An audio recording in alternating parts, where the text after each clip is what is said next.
Hi my families, எல்லாரும் எப்படி இருக்கீங்க? எல்லாருமே நல்லா இருக்குங்க. கடவுள்கிட்ட வேண்டிக்கிறேன். समस्तको जय जगन्नाथ. समस्त केमता चंती एमता सबको सरतांतु இன்னைக்கு என்ன வீடியோ பார்க்க போறோம் அப்படினா இன்னைக்கு வந்து டே vlog தான் பார்க்க போறோம். இப்போதான் நீங்க என்னோட சேனலை பார்க்குறீங்க அப்படினா please like and share subscribe பண்ணிட்டு பாருங்க. Thank you so much எல்லாருக்கும் சப்போர்ட் பண்ண எல்லா நல்ல உள்ளவங்களுக்குமே ரொம்ப தேங்க்ஸ். ரொம்ப நன்றி. இங்க பேக் கேமரா நான் உங்ககிட்ட காமிக்கிறேன். பேக் கேமரால எப்படி சிச்சுவேஷன் போயிட்டு இருக்கு அப்படினு சொல்லிட்டு இது வரைக்குமே வந்து வீடியோ எடுக்கலாம் காலையிலேருந்து அப்படின்னு நினச்சிட்டு இருந்தேன். ஸ்டொமக் பெயின் ஆகிட்டு ரொம்ப கேஸ் ஆகி உடம்பு கை காலெல்லாம் வலிச்சிட்டு இப்போ தான் ஓரளவுக்கு பரவாயில்ல. இங்கே பாருங்கள் அழகு பாப்பா. ஹாய் சொல்லு. Hi friends. Hi friends. கரெக்டாக hi friends. Hi friends. Hi friends. Hi friends. ஒரு ஹாய் ஃப்ரெண்ட்ஸ் சொல்கிறது கூட இவ்வளோ ஒரு மேடம் வந்து ஒருத்தவங்க வந்து மேக்கப் பண்ணிட்டு இருக்காங்க மாமியார்.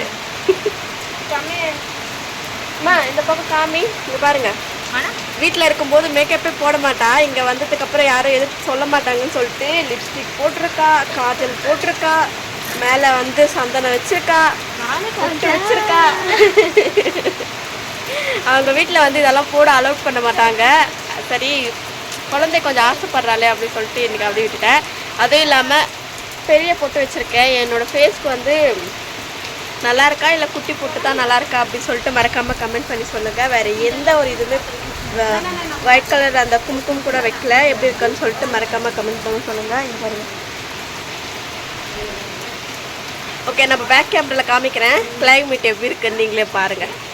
பாருங்கள் ஃப்ரெண்ட்ஸ், கிளைமேட் செம்ம சூப்பராக இருக்குல்ல. அதுவும் இங்கே பாருங்களேன், கிட்டத்தட்ட வந்து 8 நாள் ஆகுது. 8 நாள் போட்ட டென்ட்டு இன்னுமே ஓப்பன் பண்ணி எடுத்துகிட்டு போகல. அவங்களுக்கு வேறு இடத்துல வந்து டென்ட் போடுறதுக்காக இன்னும் அழைப்பு வரலையா என்னன்னு தெரியல. இங்கே பாருங்கள், துணி ஃபுல்லாக வந்து துவைச்சி போட்டிருக்கோம், ஈரத்தில் நினையுது. ஓ கடவுளே கடவுளே கடவுளே, என்ன பண்ணுறதுன்னு தெரியல. வெண்டைக்காய் செடி பார்த்தீங்களா எவ்வளோ பெருசாகிட்ருக்குன்னு சொல்லிட்டு அதை அவங்கக்கிட்ட காமிக்கணும்னு நினச்சி உங்ககிட்ட காமிக்க முடியாமல் போயிடுச்சு. அதுக்கப்புறம் வந்து நம்ம வெண்டைக்காய் செடியிலேருந்து 2 வெண்டைக்காய் வந்து வந்திருக்கு பாருங்கள். நல்லா பெருசாகவே வந்திருக்கு. என்னை விட ஹைட் ஆகிட்டுருக்கு. மலையில் ஈரமாகிடுதுன்னு நினச்சி தான் நான் வந்து அந்த வரைக்கும் போகலை. ஏன்னா அந்த பூவில் பாருங்களேன், அந்த மிளகா பூ எவ்வளோ பூ காய்ச்சிருக்குன்னு பாருங்களேன். இதில் வந்து இருங்க, நான் மலையில் நெஞ்சே போய் காமிக்கிறேன் உங்ககிட்ட. இங்கே பாருங்கள். ஐயோ ஃபோன் ஈரமாயிட்டே இருக்கு பாருங்க.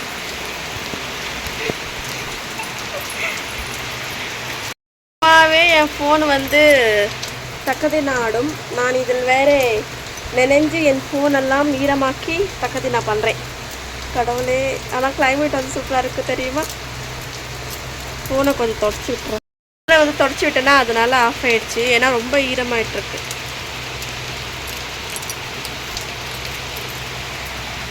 இப்படி இருக்குது கிளைமேட்டு. சாமி, அதில் வீட்டில் பாருங்கள் எவ்வளோ துணியை காய போட்டிருக்கேன்னு சொல்லிட்டு நீங்களே பாருங்கள். இடம் இல்லாமல் தான் அங்கே போய் காய வச்சா திருப்பி என்னடானா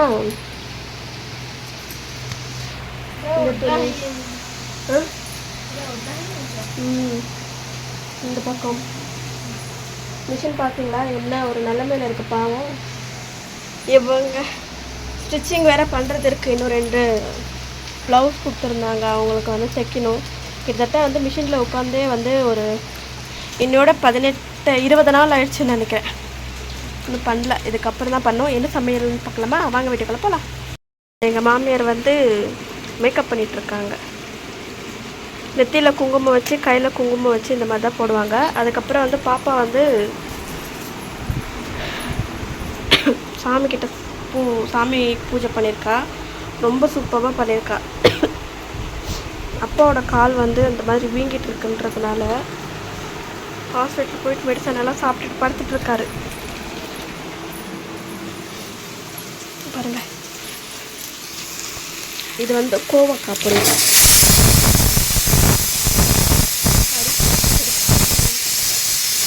இது வந்து பருப்பு குழம்பு வச்சுருக்கேன்.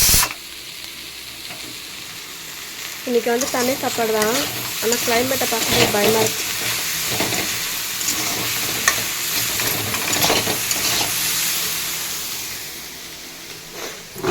இது வந்து தண்ணி சாப்பாடு சூப்பராக இருக்குல்ல. தண்ணி சாப்பாடு எனக்கு ரொம்ப பிடிக்கும் தண்ணி சாப்பாடு. ஆனால் குண்டாயிடுவேன்னு சொல்லிட்டு சாப்பிட்றதில்ல. இது வந்து சூப்பர் சாப்பாடு. ಒಳಗಿರಿ ನೆವಟಿಂದಲೂ ನಿಂದು ಕೆಳಂದೆ குக்கிங் மாஸ்டர். பாருங்க ஃப்ரெண்ட்ஸ், சமையலெல்லாம் முடிச்சுட்டு நானும் பாப்பாவும் வந்து சாப்பிட்றதுக்காக உட்காந்துக்கிட்டு இருக்கோம்.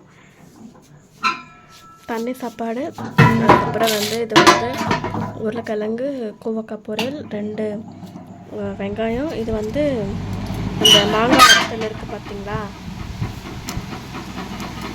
மாங்காய் வத்தலை வந்து இந்த மாதிரி இது பண்ண போகிறோம். ரொம்ப டேஸ்ட்டாக இருக்கும். இது இருந்தாவே போதும், எல்லா சாப்பாடும் சாப்பிட்டுக்கலாம் அழகா. ஓகே, நாங்கள் சாப்பிட போகிறோம். எல்லோரும் வாங்க சாப்பிட்லாம். யார் யாருக்கு தண்ணி சாப்பாடு பிடிக்கும்னு சொல்லிட்டு மறக்காமல் கமெண்ட் பண்ணி சொல்லுங்கள். ஓகே, நாங்கள் சாப்பிட போகிறோம். சுட்டி போடுச்சு பாருங்கள் ஃப்ரெண்ட்ஸ், மழை வந்துட்டுருந்துச்சு காலையில் ஒரு 12 மணிக்கு. இப்போ வந்து கிட்டத்தட்ட 2 மணி ஆக போகுது. இப்போ பாருங்கள் எப்படி வெயில் அடிக்குதுன்னு சொல்லிட்டு. இங்கே பாருங்கள், பாவக்காய் செடி. பாவக்காய் செடியில் நேற்று ஒரே ஒரு பாவக்காய் கிடச்சிச்சு. உங்ககிட்ட காமிக்கணும்னு சொன்ன மலையில் என்னால் ஒழுங்காக காமிக்க முடியல. இங்கே பார்த்தீங்களா இவ்வளோ அழகாக இருக்கு. கருப்பு கலரில் வந்திருக்கு. இதில் இன்னும் வரல. இதில் வந்து பாருங்கள் இவ்வளோ பூ பூத்துருக்கு. அதுக்கப்புறம் வந்து இங்கே பாருங்கள், தெரியுதுங்களா, இங்கே பாருங்கள் சுத்தமாக வராமல் இருந்துச்சு. இப்போது நல்லா வந்துட்டுருக்கு. புதினா செடியும் நான் வந்து நட்டு வச்சுருக்கேன். இங்கே பாருங்கள்,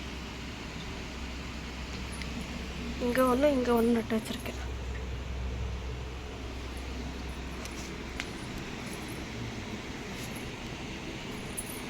பாத்திரம் மட்டும் கழுவணும். நான் வீடியோ எடிட்டிங் பண்ணி அப்லோட் பண்ணி முடிச்சதுக்கப்புறம் பாத்திரம் வந்து கழுவிக்கலாம் அப்படின்னு சொல்லிட்டு.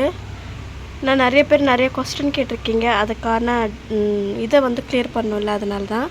ஓகே, வாங்க நீங்கள் கேட்ட கேள்விக்கான பதிலை நம்ம வந்து சொல்லிடலாம். ஓகே, நீங்கள் கேட்ட கேள்விக்கான பதில் சொல்லலாம். முதல்ல வந்து கேட்டது என்ன அப்படின்னா, ஹஸ்பண்ட் வந்து எப்போ வர போகிறாங்க அப்படின்னு சொல்லிட்டு.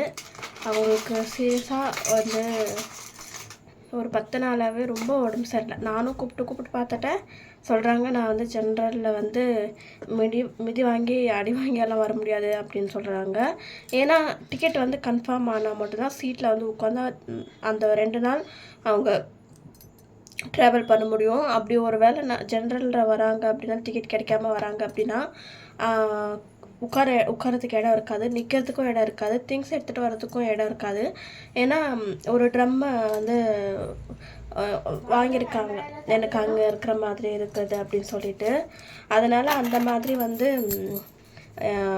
ஒன்று எடுத்துகிட்டு வாங்க அப்படின்னு சொல்லியிருந்தேன். அதனால் இவ்வளோ பொருளும் எடுத்துகிட்டு நான் எப்படி எடுத்துகிட்டு வரது அப்படின்னு சொல்லியிருக்காங்க.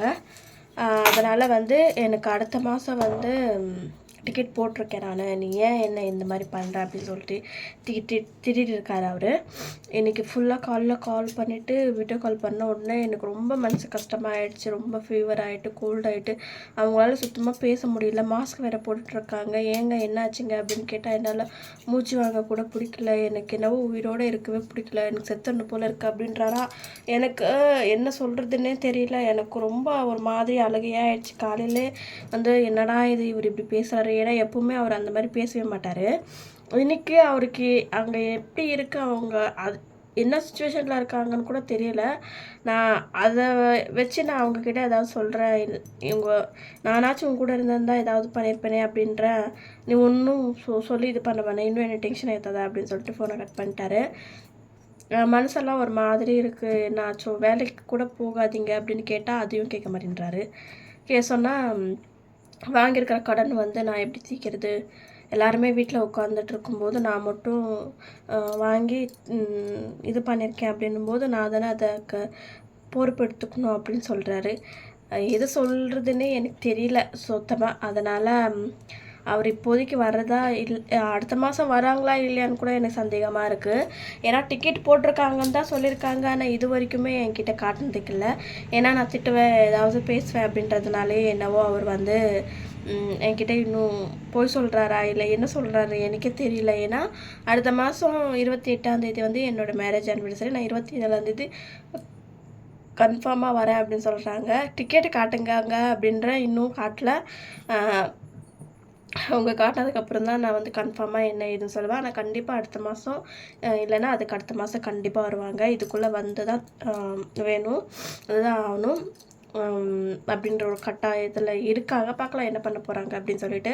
அதுக்கப்புறம் டெத் ஆனதுக்கப்புறம் எல்லாருமே வந்தாங்க, ஏன் உங்கள் புருஷன் வரல அப்படின்னு சொல்லிட்டு. சேம் ரீசன், அவங்களுக்கு உடம்பு சரியில்லை அப்படின்னும் போதே அவங்க வந்து வேலைக்கு போகிறாங்க அப்படின்னும் போது இவங்க வந்து இவங்களுக்கும் அவங்களுக்கும் ஆகாது. அது ஒரு ஃபஸ்ட்டு ரீசனு.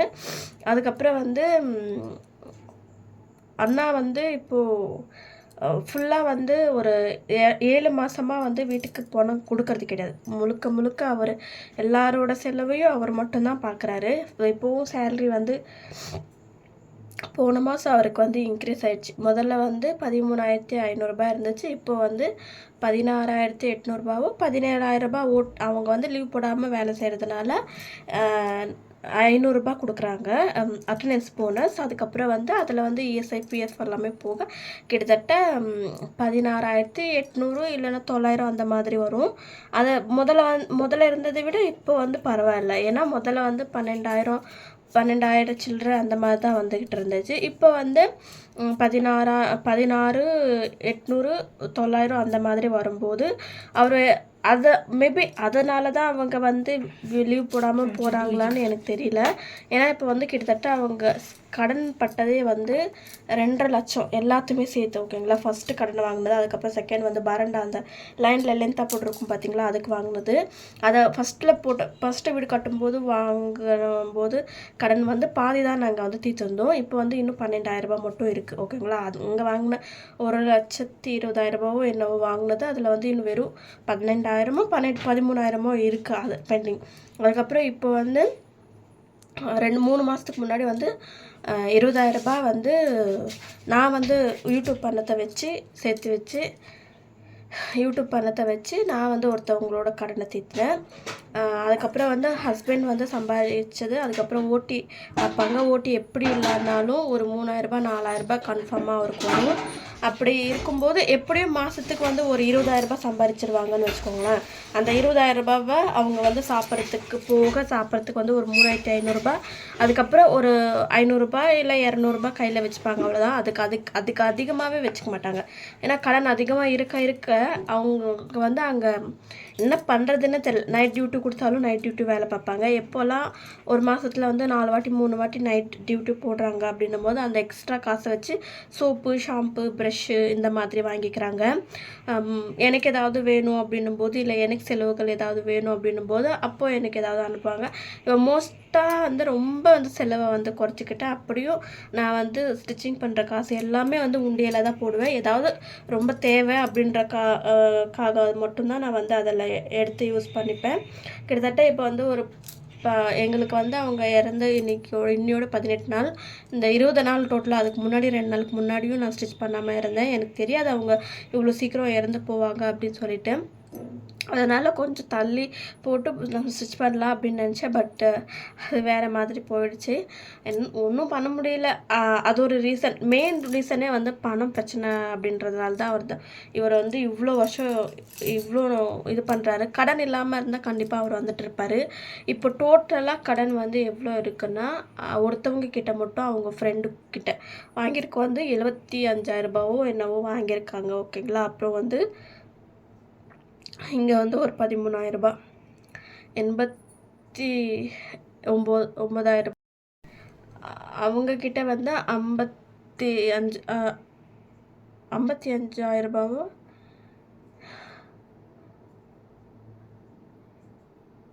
இல்லை ஒரு ஆளுங்க கிட்ட வாங்கினாங்களா இல்லைன்னு தெரில. ஏன்னா அங்கே டோட்டலாக நான் அவங்கக்கிட்ட சொல்கிறேன். டோட்டலாக அங்கே வந்து எப்படியும் வந்து ஒரு 80,000 85 பக்கத்துக்கு வந்துடும். அதுக்கப்புறம் இங்கே வந்து இந்த லேடிஸ் எல்லாமே சேர்த்து குழு போட்டு வாங்குவாங்க பார்த்தீங்களா, மாமியார் வாங்கி கொடுத்துருந்தாங்க பார்த்தீங்களா, 1,20,000 மேலே வாங்கியிருந்தாங்க.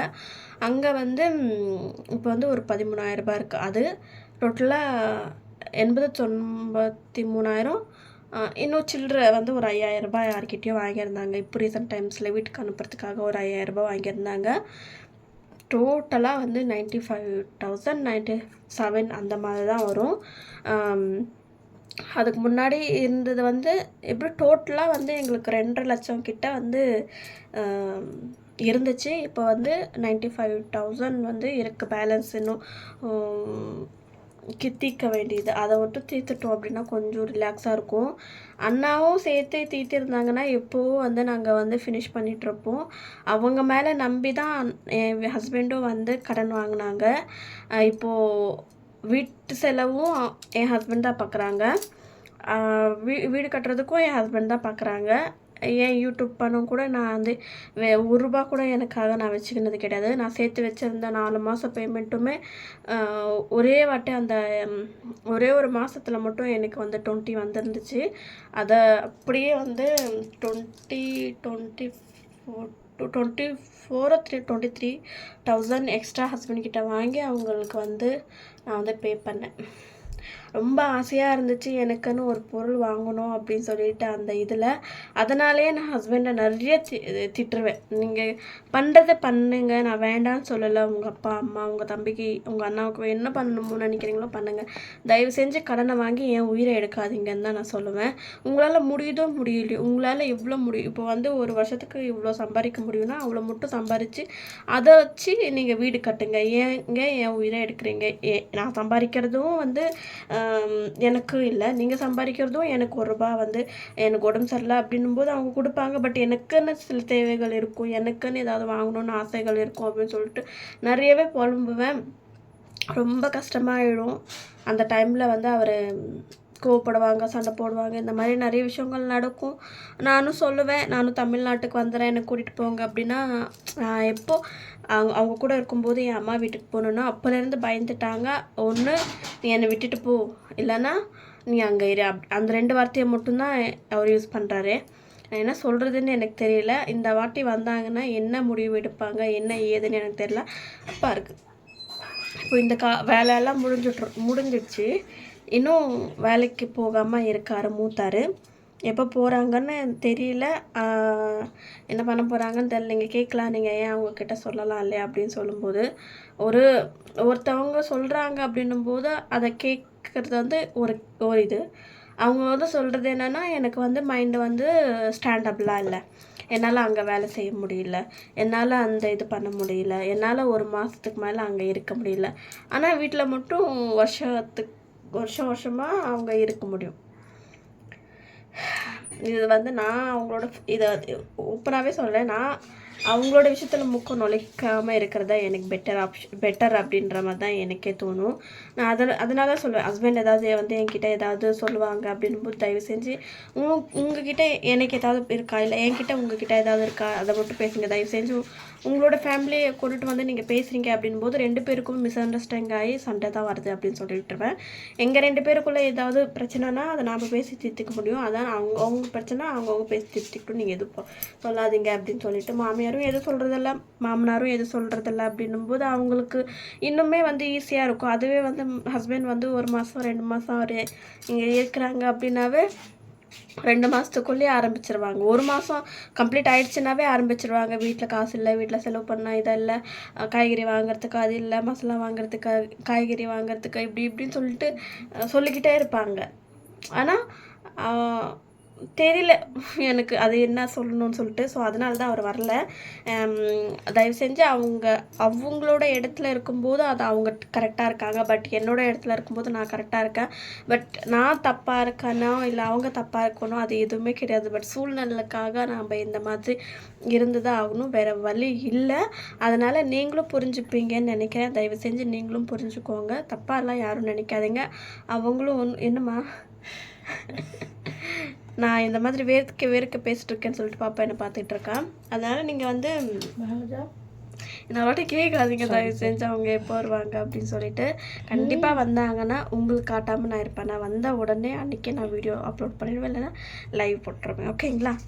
ஆனால் கம்பல்சரி நெக்ஸ்ட் மந்த் இல்லைன்னா அதுக்கு நெக்ஸ்ட் மந்த் கன்ஃபார்மாக நான் அடித்து சொல்கிறேன், கன்ஃபார்மாக வருவாங்க. அப்படின்னா அவங்க வரலைன்னா நான் போயிடுவாங்க. அப்படி தான் பிளாக்மெயில் பண்ணி வச்சுருக்கேன். ஒரு வேளை நீங்கள் வந்து வரல அப்படின்னா அடுத்த மாதம் நீங்கள் வரல அப்படின்னா அதுக்கு அடுத்த மாதம் 10ஆம் தேதி நான் அங்கே இருப்பேன். நீ என்ன பண்ணுவேன், நீ என்னை கூட இருன்னு சொல்லுவியோ. ஆனால் அவங்க இவங்க நான் சொல்ல மாட்டேன், வா போன்னு தான் சொல்லுவேன். என் கூட இருன்னு சொல்லுவியோ இல்லை என்னை விட்டு போன்னு சொல்லுவியோ அதெல்லாம் 2வது விஷயம். அடுத்த மாதம் வரைக்கும் நான் வெயிட் பண்ணுவேன். அதுக்கு அடுத்த மாதம் செப்டம்பர் மாதம் 10ஆம் தேதி நான் அங்கே இருப்பேன் அப்படின்னு சொல்லிட்டு. ஐயோ அம்மா தாய் உனக்கு ஒரு பெரிய கும்பிடு, நான் வர சும்மா ஏன் இந்த மாதிரி இம்சப்படுத்துகிறேன் அப்படின்னு சொல்லிட்டு இருந்தார். இதுதான் ரீசன். ஓகேங்களா? இதுக்கு மேலே நான் எப்படி எக்ஸ்பிளைன் பண்ணுறதுன்னு எனக்கு தெரியல. எல்லா பிரச்சனையுமே நான் உங்ககிட்ட வந்து ஷேர் பண்ணிட்டேன். ஸோ அதனால் நான் வந்து ஏதாவது தப்பாக பேசுகிறேன் மன்னிச்சிக்கோங்க. எனக்கு தோணுதை நான் உங்ககிட்ட சொன்னேன். மேபி நான் என் சைடில் இருக்கும்போது அது எனக்கு கரெக்டாக இருக்கும். நீங்கள் அதை கேட்கும்போது மேபி தப்பாக கூட இருக்கலாம். ஸோ அதனால தான் உங்ககிட்ட கேட்குறேன். நான் ஏதாவது ஒரு வேளை தப்பாக பேசியிருந்தேன்னா கண்டிப்பாக சொல்லுங்கள். என்னால் முடிஞ்சுன்னா நான் அதை திருத்திக்க பார்க்குறேன். ஓகேங்களா? ஓகே ஃப்ரெண்ட்ஸ், இன்றைக்கி இப்படி தான் போகுது. இன்றைக்கான வீடியோ எப்படி இருக்குது அப்படின்னு சொல்லிட்டு மறக்காமல் கமெண்ட் பண்ணி சொல்லுங்கள். பிடிச்சிருந்துச்சின்னா please like and share subscribe பண்ணி போகிறேங்க. ரீசெண்ட் டைம்ஸில் இப்போ தான் வந்து எனக்கு இந்த மாதிரி பிரச்சனை போயிட்டுருக்கு. ஸோ அதனால தான் நான் வந்து என்னாலையும் ஃபோக்கஸ்டாக வந்து வீடியோஸ் வந்து போடவும் முடியல. எப்படி ஃபேமிலியை ரன் பண்ணுறது, எப்படி போகும் லைஃப். அவரும் வேறு இந்த வாட்டி வந்தேன் அப்படின்னா கன்ஃபார்ம் இப்படியும் ஒரு 3-4 months நான் இங்கே வந்து ஸ்டே பண்ண வைப்பேன். கண்டிப்பாக அதை நடக்கணும்னு சொல்லிட்டு நானும் கடவுள்கிட்ட வேண்டிக்கிறேன். நீங்களும் வேண்டிக்கோங்க. ஒரு வேளை ஏதாவது தப்பாக பேசியிருந்தேன்னா மன்னிச்சிக்கோங்க. பாய் எல்லாருக்கும்.